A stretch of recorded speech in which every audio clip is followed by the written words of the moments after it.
Hey guys, so we are per usual out and about antiquing today, and we have kind of realized that there are common tips and tricks when it comes to antiquing, and we wanted to share those with you. We've been antiquing pretty steadily, like probably at least once a week for the past few years. Yeah. So there are some things that might seem a little bit trivial or miscellaneous. Or goofy. Yeah, or goofy, but they're really helpful tips. We are looking for a few different things.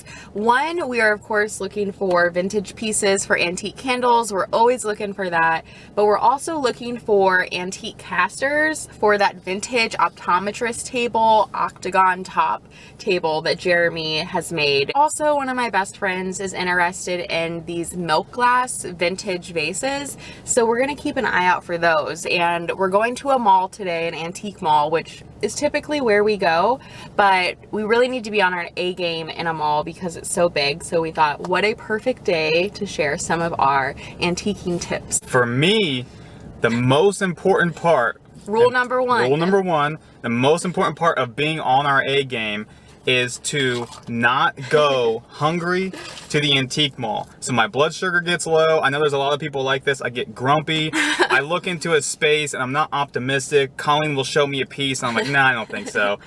My brain just doesn't want to do anything Jeremy aside from eat. It's so mad when he's hungry. But yeah. I want to say so mad. But even outside of that, making sure you don't go on an empty stomach is really helpful, because if you're hungry throughout an antique mall, it's going to distract you from looking for pieces. You're going to want to get out of there faster. So you really can't do that in a mall because you'll miss things that you may really want. Tip number 2, as soon as you walk into the antique mall, you want to understand how you're going to navigate the store, because malls are huge. So you want to know, what route am I going to go so you can hit all the booths and not get overwhelmed by everything that's there. If you have been to this antique store before or antique mall, you want to make sure, try to go a different way this time. You might find some things that you didn't realize were there before, so just know your route. All right, so another silly tip when you go antiquing, go to the bathroom before you really get started. I know that sounds silly, but if you have to pee like throughout the entire search, it's gonna once again distract you like it would if you're hungry. So when you go antiquing, make sure you are as comfortable as you could possibly be ahead of time, and that includes going to the bathroom. So some of us are working,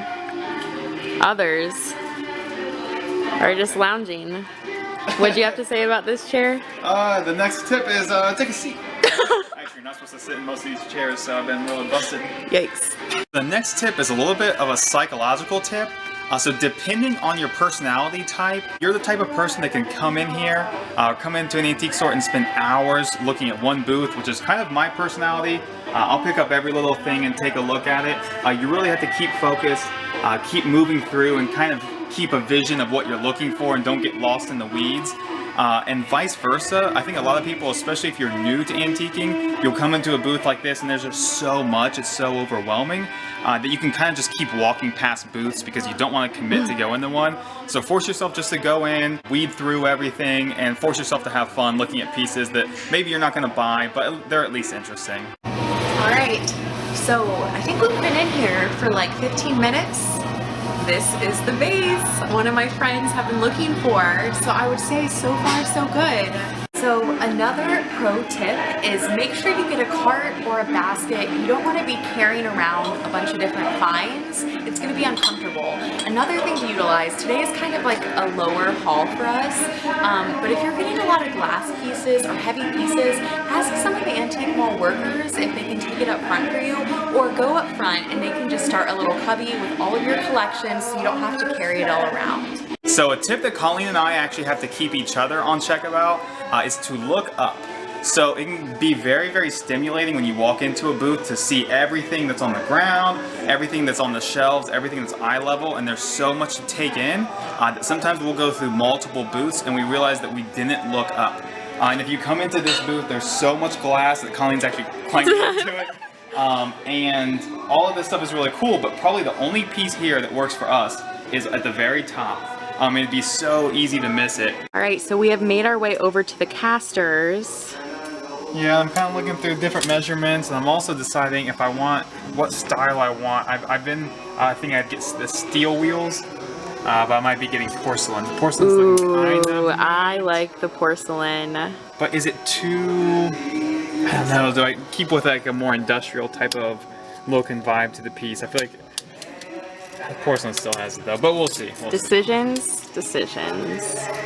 So we are back in our car after a successful haul, and today was actually a shorter haul for us than what we're used to. And we were in there, I'm looking at the time, we were in there for almost 3 hours. Really? That brings us to the final tip. The final tip. Make sure you give yourself enough time. Don't come to an antique mall and expect to get through the entire thing in an hour. No. Make sure you've got a couple hours to work with, at least. Don't rush so you can look through everything and go in knowing this is probably going to take an afternoon. This is your day at some of the places, yeah. Take your time, follow the other tips from earlier in the vlog, and let us know what you think. Did it work for you? Was it helpful? Those were our tips. Thank you guys for watching, and have a great day. Bye, guys.